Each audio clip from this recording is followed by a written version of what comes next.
What's up, E? Okay, so we are doing my May monthly reading wrap up, y'all. I read, let me count how many books. Let me get to my Goodreads. I read, I think 12 books. 1, 2, 3, 4, 5, 6, 7, 8, 9, 10, 11, 12, 13 books.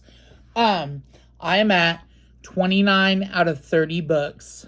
30 books was my goal for the year, and I'm already at 29. So, your boy is killing it. And I didn't start reading till April, so that's really good. But anyway, without further ado, let's get started. Okay, so the first book I read this month, which I read the whole ACOTAR series, but I'll go in order of what I read first. I read A Quart of Thorn and Roses by Sarah J. Maas. Maas? I don't know. But this was super good. I really liked it. A lot of people say it's like a Beauty and the Beast retelling, but I didn't get that when I read it. But anyway, I gave it 5 stars. It was super good. It was like action-packed, especially towards the end, and I really enjoyed it. I would read it again, and I really like this series. I want to get them all and read them. So yeah, 5 stars. A Quart of Thorn and Roses by Sarah J. Maas, whatever.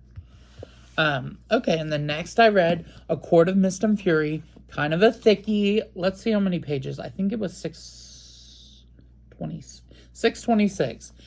So quite a thick one. I did read some thick books this month, not gonna lie. So 13 books is still really good. And it's not even still really good. It's just really good. So A Quart of Mist and Fury. I really like this one. This one totally like spins the story on its head and like is action-packed too. I really enjoyed it, and this is probably my second favorite of the series. So A Quart of Mist and Fury. Then I read a book called Malibu Rising by Taylor Jenkins Reid. Put the little picture there. This was a good book. I gave it 4 stars because the beginning was a little jumbled, and I don't know about me. Maybe I'm just not smart, but I feel like a lot of books start off really jumbled, and you're trying to keep characters and names all straight and like the storyline, and you're like, hold on, where is this going? So that was kind of the situation with Malibu Rising, but once I got into it, it was super good. I liked the story. I liked the bouncing back and forth. I would love to see it as a movie even. I thought it was really good. And it's by Taylor Jenkins Reid. Who doesn't love Taylor Jenkins Reid? So I think Malibu Rising was actually the first Taylor Jenkins Reid novel that I've read, and I plan on reading like, if not all, some of her books. Or a lot of her books. So Malibu Rising was 4 stars, and that is the third book I read. Okay, and then I read a book called Sweet Summer Nights on my Kindle. Put the picture here. Sweet Summer Nights was just a short little romance book. I didn't realize it was only like 80 pages long. It said 110 pages, and even that I was like, whoa, that's not a book. But I read it on my Kindle because I just needed something to read. I was going to read A Quart of Wings and Ruin, but then my phone needed a charge, so I couldn't listen to the audiobook on headphones. Because damn iPhones, so annoying. But anyway, then I read this on my Kindle because I had it on my Kindle. It was a cute story, simple, sweet, super cute. Straight romance, heterosexual romance, or whatever. Yeah, it was all right. I think I gave it 3 stars. It's not that it's bad. It's just 80 pages is not a lot. And also, I just felt like, okay. It was cute, but whatever. I got it because it was like a 4th of July romance, and it's summertime, and I like the vibes. So Sweet Summer Nights, I gave 3 stars. And then I read a really good book, which I gave 5 stars, called Genderqueer, a memoir. It was actually a graphic novel, and I I checked it out from the library. It's already returned, so I don't have the actual physical book with me. But I recommended it to my mom to read, and she really liked it too. I actually recommend this for like everybody. It really helped me understand like the non-binary, maybe trans experience, and really follow the life of the author, because it's a memoir, but it's a graphic novel, so that was cool too. I love a good graphic novel. But it just follows the life of the author, and it's just like explaining where their head was at when they're going through their development, and like trying to come into their own and be like, am I a boy? Am I a girl? Am I neither? Am I in between? And then I think they settled on that they were non-binary and a few other labels that I don't remember. But they thought they were trans for a while. They thought they were a lesbian for a while. So that's kind of the journey of us as queer people. We have to understand like what we are, and it changes from time to time because we might find something that fits better. I don't know. I really liked it though, and I gave it 5 stars. So the next book I read was A Quart of Wings and Ruin, another thickie. How long is this one? 703 pages, so another thick one. But this one was really good. Definitely a lot of war. Less romance, less spice, and more war. I'm not big on war, but the way this was written was super interesting, and it's like fantasy war, so it's like, oh, cool. But yeah, a lot of war in this one, but still super good. I enjoyed it. I think I gave it 4 stars. Oh, I gave this A Quart of Mist and Fury 5 stars, so just continuity with the series. And I gave this one 4 stars. I liked it. It just wasn't as good as the first 2. Let's see. And then I read a book called The Hate You Give. This was a good book. Definitely a lot of social justice stuff and racial inequality from the Black experience, and I enjoyed that. It helped me understand the Black experience a little better as far as my capacity could understand it. And it was a good read. Obviously, there's a lot of racial injustice all over the world, and like a lot of anti-Blackness all over the world. So it was good to read a story from that point of view and come to better understand it so you can work against it and stuff. But The Hate You Give was a good book. And I also checked out the movie from the library, and the movie was really good, but not as good as the book. I think I gave The Hate You Give 5 stars.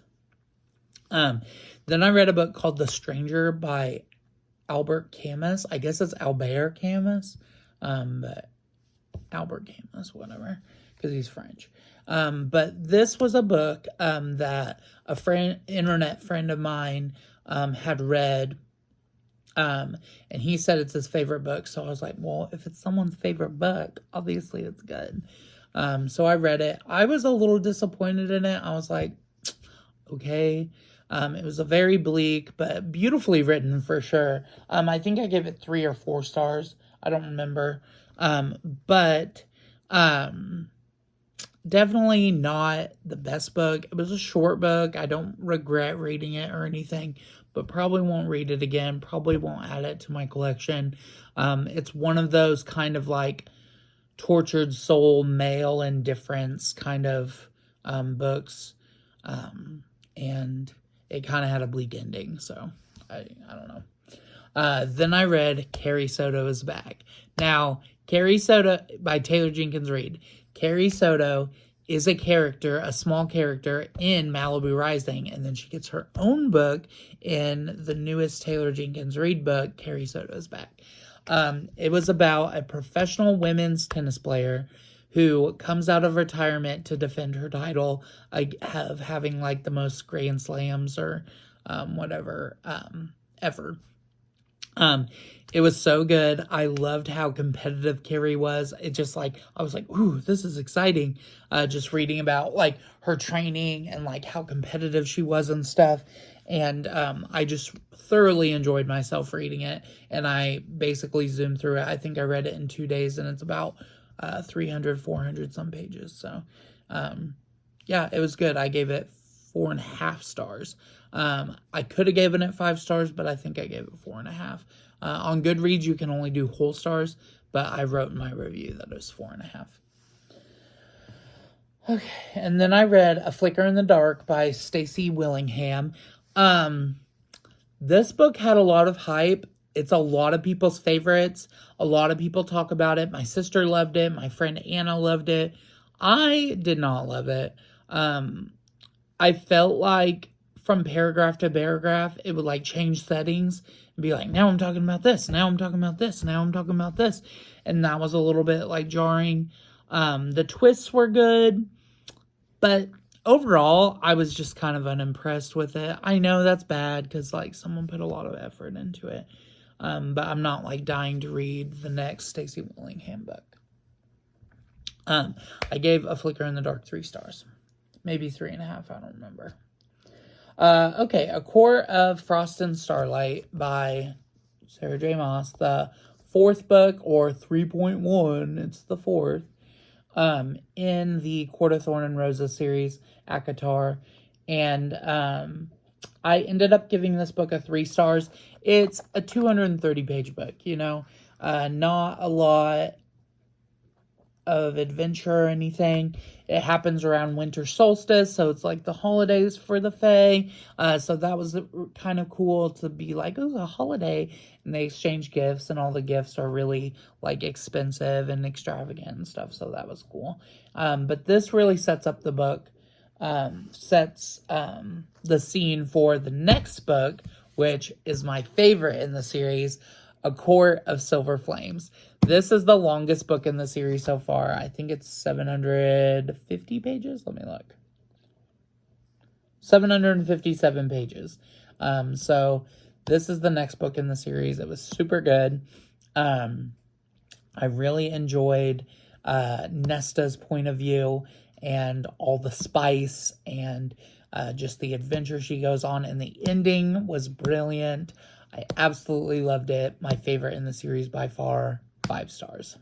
Okay, and then I read another graphic novel called CQ, A Journey Through American Loneliness by Kristen Radke. This was really interesting. I think it was super well done and well researched. Some parts of it were disturbing, which I think is a good thing with art and writing in general. I think that disturbing minds through literature and art actually can benefit a person and make them think outside the box and think differently and like expand their mind, expand their worldview, stuff like that. They had like rat experiments or like mice experiments that were and monkey experiments that were like super disturbing, like total like animal cruelty, like not okay. But that's like modern psychology and how we come to know a lot of things. And the subject of loneliness is really interesting. I've definitely experienced loneliness before and still do sometimes. And I think it's really interesting that I guess in 2030 there will be like an epidemic of loneliness, and it's kind of has started like within the past 20 years and even sooner, with everybody on smartphones and everybody isolated, living in apartments and cities and stuff like that. So I thought it was super interesting. I definitely recommend it. Let me see what I gave it. I gave it 4 stars. It wasn't a 5-star read for sure, but definitely 4 stars. It was good. I'd read it again. I'd buy it for my collection. I'd recommend it. So, all right. Well, that is my wrap up for the month. 13 books. Not bad. Not bad. Actually pretty good. So I hope you guys enjoyed this video. Tell me in the comments what you read this month. Just give me a rundown. Tell me the best book you read. Anything. And thank you so much for watching my video. Please, please, please subscribe and like and comment this video if you could, please. I'm trying to build my channel, and every little bit helps, and I appreciate every single subscriber, every like, every comment. I try to respond to every comment. Sometimes I don't see them, like YouTube doesn't give me the notification, so I don't always see them. But if I do see them, and when I see them, I will definitely like try to respond in some capacity. So thank you guys so much. Yeah. That's my video. So thank you. Peace.